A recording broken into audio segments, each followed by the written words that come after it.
The Mexican peso has been making headlines recently due to its unusual rise against most global currencies, particularly the US dollar.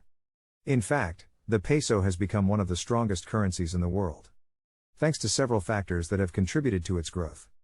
Firstly, the Mexican National Bank has managed to keep its benchmark interest rate higher than the local inflation rate, which has made it less attractive for investors to borrow money and invest in assets that appreciate with inflation.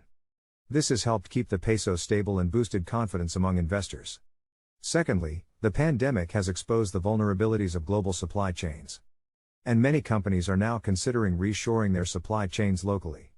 As a result, Chinese companies are setting up factories in Mexico to maintain their position as the world's factory, which has led to American companies following suit and investing in Mexican manufacturing. This has helped create more investment opportunities and jobs in Mexico, which has further boosted the peso. Moreover, Mexico's proximity to the US and its membership in the USMCA International Alliance have made it an attractive investment destination, particularly for emerging market investors looking for a currency with low interest rates to buy assets offering higher rates of return.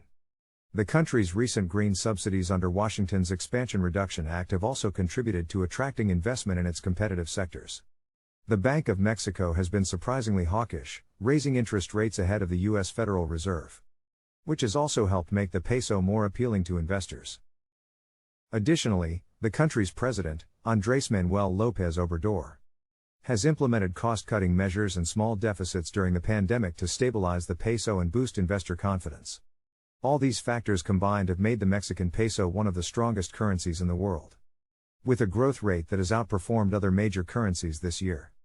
As more investors turn to Mexico for investment opportunities, it is likely that the peso will continue to strengthen, which could have a positive impact on the country's economy and people's lives. Thank you for joining me today, and I hope you take these lessons to heart and apply them in your life.